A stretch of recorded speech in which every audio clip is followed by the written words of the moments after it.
Hi, my name is Sana. Welcome back. We are once again today talking about translation. I've made many a translation themed video in the past. I think I actually have a full playlist on my channel. So in case you don't know, I studied English language and culture in the Netherlands for my bachelor's, and then for my master's I studied translation, Dutch English, English Dutch, with a focus on literary translation. It's not something that I actively do something with in my day-to-day job, but it's always been a huge interest, and from time to time I toy with the idea of going back and doing another, maybe more practical course as well. I also have a few videos with translators up on my channel, which I'll link below, and more recently I talked about some dystopian and apocalyptic books in translation. But today we are going to be talking about Korean translated fiction, and especially with a focus on how to get started and how to make translated fiction less daunting. Today I have 3 recommendations in particular, all under 200 pages. So I know that some of you probably already read lots of translated fiction. I've read some, but definitely not enough. I'm not very intimidated by the idea of it, except for maybe with translated fiction that's won like big literary prizes, which is weird because that, often means that it's quite good. And I also can't believe that I'm making this video with support of the Literature Translation Institute of Korea to celebrate the release of The Disaster Tourist. When I received the pitch for this book, I immediately said yes, and I was so excited because I have definitely been trying to read more climate and environment related fiction, and there seems to be more and more of that coming out now as well. This book could be described as an eco-thriller. I've also heard people talk about climate related fiction as cli-fi. I'm not sure if I'm entirely on board with that term. The story follows a woman named Yona who works for a company called Jung based in Seoul, and they are a travel agency and they organize trips to sites of natural disasters. Obviously that already sounds kind of shady. Disaster tourism is obviously a thing. People visit sites of like nuclear disasters or other things like that, and in this case there is a travel company that helps people do that. She's in her 30s. She's been working at the company for I think about 10 years. She has been doing her work well, but sometimes find that like she doesn't get the credit for what she does. Then she gets sexually harassed by her boss and she is, in despair, done with it, doesn't know what to do. And then her boss suggests that she takes a break, but actually she's going on one of the trips organized by the company and she can judge whether they want to keep that trip or ditch it. So she goes to this very small island off the coast of Vietnam where there famously is a sinkhole related to a historical event, and that is what they're going to visit. There is also a brand new resort that is built there, and she goes with a group of tourists and blends in and does the tour. But as she gets there and goes through the motions, she very quickly finds out that there is a few different things going on. Things don't entirely make sense. She also realizes that there's something bigger going on the island, and she is being dragged into it, or is she willingly participating? I think I'll stop describing the plot there because I don't want to give too much away. Absolutely loved all the different themes that came together in this book. An obvious one, of course, being like big corporations, capitalism. What is it that brings you happiness? What is it that you want out of a job? If you work for a company, in what way are you complicit with what the company is doing? But also like the bigger theme of just being disillusioned with companies. And tied in with that is also the tourism industry and the environment, but also how tourism affects certain areas and the push and pull of people relying on tourism, and then the obvious negative effects that it can have on the environment, but then the fact that they're also visiting these areas that have already been so negatively affected, and they're going there kind of under the guise of, oh, we're helping, we're here to help, but are they just there to kind of like get enjoyment or like a thrill out of seeing what's happened? But what I think is so special about this book as well is that it has a lot of black humor and satire. It is very plot driven, but there's so many discussion points that come up. Parts of it almost read like a bit of the fever dream, like to you and to the main character. There's some really unexpected developments as well, and I absolutely could not put this down. I also love the tagline, which is "Wish you weren't here." I thought this was so unexpected in the best way, and also delivers exactly what it promises. It felt really unique. I don't think I've ever read anything like this. So I have been talking to friends about my reading experience, and whenever I read a book,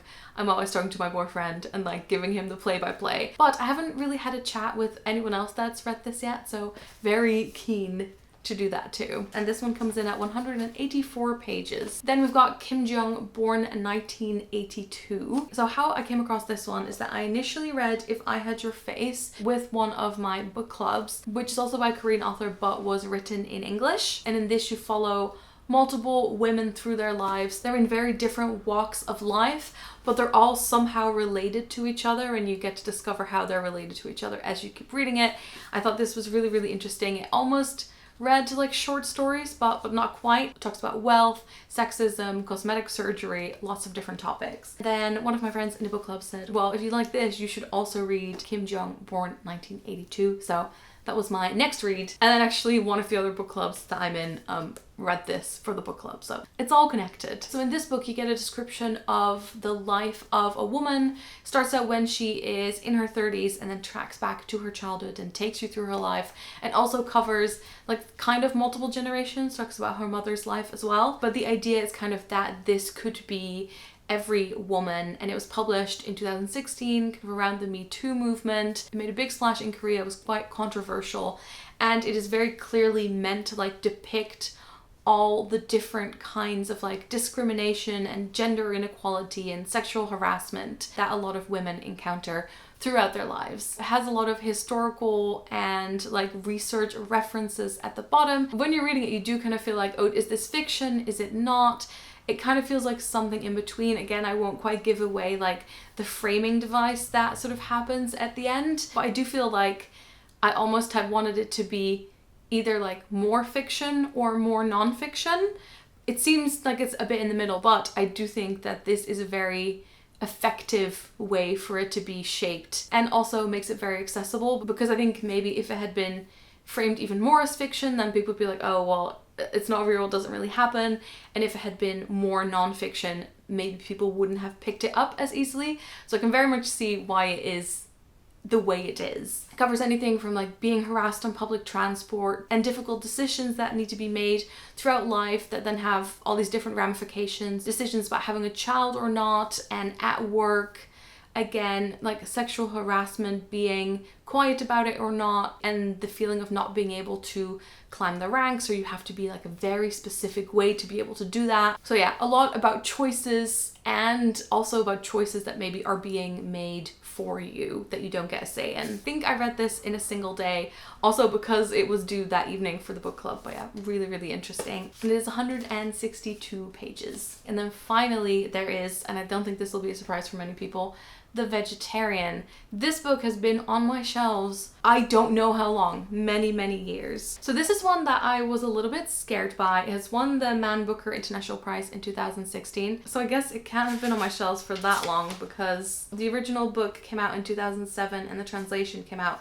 in 2015. So I guess I can only have had it for about 6 years, but I think I probably bought it around that time. I definitely felt intimidated by it. I knew kind of the general concept of the book, but I thought maybe it was going to be a bit too surreal for me. I very often don't get on with books when they have too many like dreams and visions and things like that in it, and I wasn't sure if it was the case with that. But after reading The Disaster Tourist and really enjoying the like surrealness aspect of that, I thought, okay, I'm gonna read this next. I would describe The Vegetarian as like raw and gentle and dark and violent and shocking. Maybe the best description to me is that it reads like a dark fairy tale. It's about a woman who becomes a vegetarian because of a dream she's had, and meat is just kind of repulsive to her. And there are a lot of mentions of like food and weight and things like that, but she goes through a breakdown that's quite similar to what happens to Kim Jiyoung in the beginning of this, because that's kind of what kicks off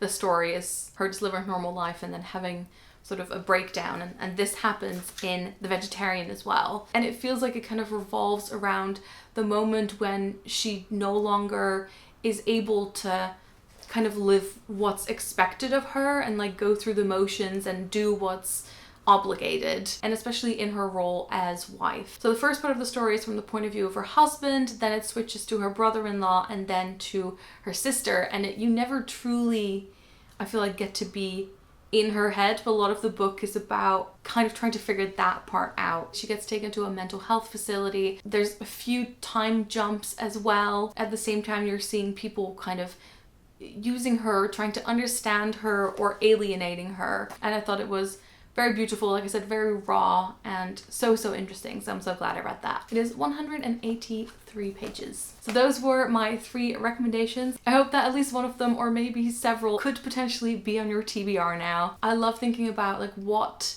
a book or a collection of books can say about a culture and a country and how they represent it. But at the same time also thinking about, you know, not all books are translated, so you definitely get a specific selection of books that make it across, and what does that mean? It's been so fascinating to read multiple books from the same country, and I don't think it's something that I've done that much over the years, and so really looking forward to doing more of that. Also, if you're looking for more Korean book recommendations, I'd like to highly recommend Monica Kim's booktube channel. We actually got to meet, I think it was the summer before COVID, when she came and visited London. I've been watching her videos for years, and it was so nice to meet in person. And she has an excellent video recommending Korean fiction, including some of these books as well, which I will link in the description. Earlier this week, I also posted a video, an ode to book maps, where I've talked about world building and maps and fantasy books, which you can watch here. My next video, which I filmed 6 months ago, but I'm editing now, is my favorite books of 2020. So that is finally coming to you as well. Thanks so much for watching, and massive thanks to the Literature Translation Institute of Korea for sponsoring this video. I hope you enjoyed it. Doei!